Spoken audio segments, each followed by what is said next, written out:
Un sábado entró Jesús en la sinagoga y se puso a enseñar. Había allí un hombre que tenía la mano derecha paralizada. Los escribas y los fariseos estaban al acecho para ver si curaba en sábado y encontrar de qué acusarlo.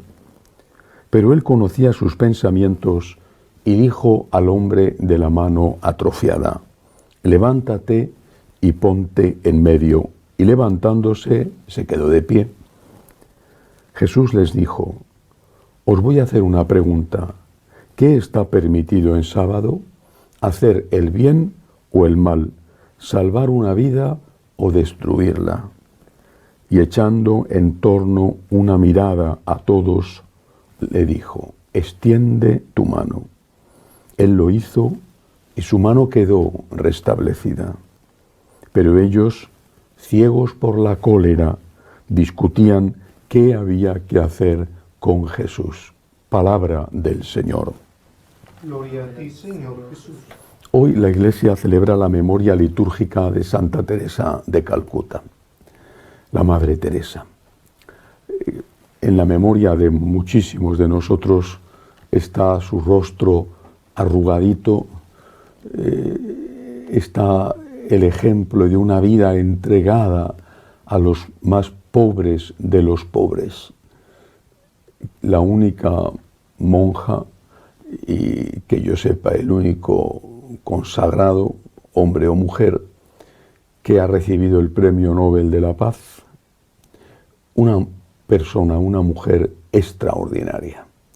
Pero en su momento, ¿qué hizo de especial a la Madre Teresa? ¿Qué vínculo la unió, por ejemplo, con San Juan Pablo II? Porque los santos, para entenderlos, hay que situarlos en su contexto, lo mismo que las lecturas, el texto en su contexto. La Madre Teresa de Calcuta era monja, había nacido en Albania, era monja de una congregación religiosa dedicada a la enseñanza y había sido destinada por sus superioras a trabajar en un colegio en Calcuta. Lo hacía bien, era una muy buena religiosa. Pero el Señor pedía otra cosa de ella. El Señor la llamó para que empezara desde cero, arriesgando su vida y su honor, recogiendo a los moribundos de las calles de Calcuta, esos moribundos que no tenían a nadie y que eran picoteados aún vivos por los cuervos o comidos aún vivos por las ratas. Ella empezó llevándose al primero que encontró a un templo hindú abandonado, el de la diosa Kali, un templo de una diosa dedicada a la venganza. Bueno, pues allí recogió al primero y después, con ayuda de algunas de sus exalumnas, empezó poco a poco, y después de todo ese trabajo surgió las misioneras de la caridad. Pero ¿qué tenía de especial esta monja? Junto a esa entrega a los últimos, ¿qué había en ella que llamaba la atención? No era su hábito original, con el hábito, la ropa típica de una mujer india, el sari. No era eso. Lo original en ella, lo que llamaba la atención, es que todo ese servicio caritativo lo hacía acompañado de una intensa oración. 2 horas de oración, 2 horas diarias. Además, por supuesto, de la Santa Misa, 2 horas diarias de oración. Eso es lo que llamaba la atención, porque en aquel momento, en aquel contexto, la Iglesia se debatía ante una más de tantas pérfidas herejías que ha tenido que soportar y vencer a lo largo de la historia. Esta herejía decía que había que elegir entre vida de oración o compromiso de caridad, y que lo importante era la caridad, que la oración no servía para nada. Era la época de la ridiculización de las monjas, monjes de clausura. ¿Cuántas veces hemos escuchado de personas que no iban a misa nunca, pero que pretendían decidir sobre el futuro de la Iglesia, afirmar: yo no sé para qué sirven las monjas de clausura? Todavía las monjas que trabajan en colegios o en hospitales, es como si yo me pusiera a decidir para qué sirve el Partido Comunista. Yo ni soy comunista y si Dios quiere no lo seré en mi vida. Por lo tanto, no tengo mucho que decir sobre cómo tiene que organizarse. Si desapareciera, estaría muy contento. Pues eso es lo que nos pasa, que hay mucha gente de fuera de la Iglesia que pretende decirnos cómo tenemos que ser. La Madre Teresa de Calcuta, con su humildad, con su sencillez, con su rostro lleno de arrugas y con su mirada llena de amor, iba en contra de esa corriente laicista, aparentemente caritativa, que hoy conocemos como teología de la liberación.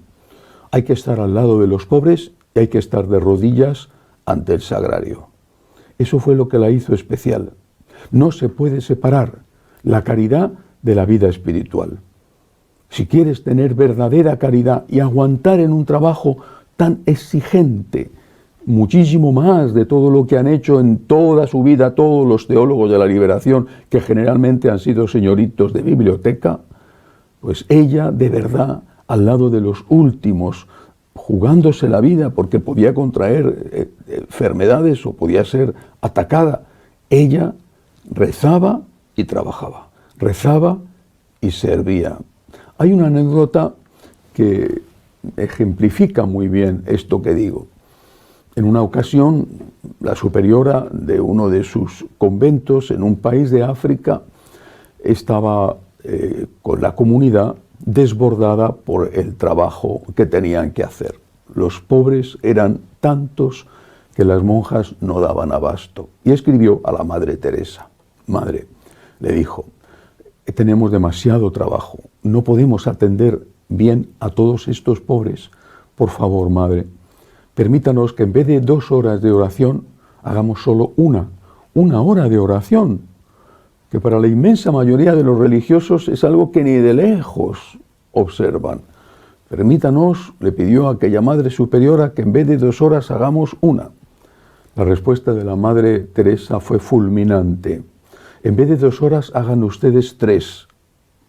Porque cuanto más duro es el trabajo, más necesitados estamos de fuerzas, más necesitados estamos de motivaciones para resistir y para seguir haciendo ese trabajo tan agotador. Y esas motivaciones, esas fuerzas, las encontramos en la oración.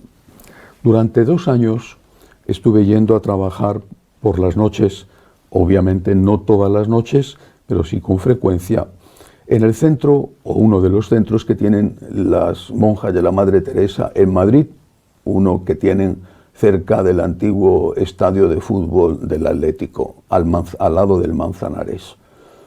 En ese centro, además de otros servicios, recogían a los moribundos del SIDA. Fue una experiencia espeluznante. Y yo no estaba más que algunas noches, con una cierta frecuencia, pero algunas noches, no me pasaba allí el día como ellas. En el centro de ese lugar estaba la capilla accesible también a los moribundos. En la capilla estaba el sagrario y junto al sagrario esta frase, tengo sed. La frase de Jesús en la cruz, tengo sed. ¿De qué tenía sed Jesús? Jesús tenía sed de cariño, de atenciones, de cuidados médicos, los pocos que se les podían dar ya debido a su situación, a aquellos moribundos del SIDA, que era algo espantoso ver lo que sufrían y cómo morían, era terrible. Pero también tenía sed de compañía en el sagrario. Este era el secreto de la Madre Teresa. Rezar ante Jesús en el sagrario y arrodillarse ante Jesús en los pobres. Todos aquellos que quieren separar espiritualidad de caridad, por un lado o por otro, y hoy por desgracia más por el lado del secularismo y del activismo que por el lado de un espiritualismo pasado de moda, todos los que quieren separar espiritualidad de caridad no son católicos. Nosotros siempre hemos estado de rodillas ante el sagrario y de rodillas ante los pobres. Incluso las monjas de clausura, que son las grandes benefactoras de la Iglesia están de rodillas ante el sagrario y eso las convierte en el motor que sostiene a los que estamos de rodillas ante los pobres. La Madre Teresa nos ha enseñado que sin raíces no puede haber frutos y que ciertamente las raíces, para que sean útiles, tienen que dar lugar a los frutos. Nos encomendamos a ella para que no nos falte la fuerza de la oración y el ejemplo de la caridad. Que así sea.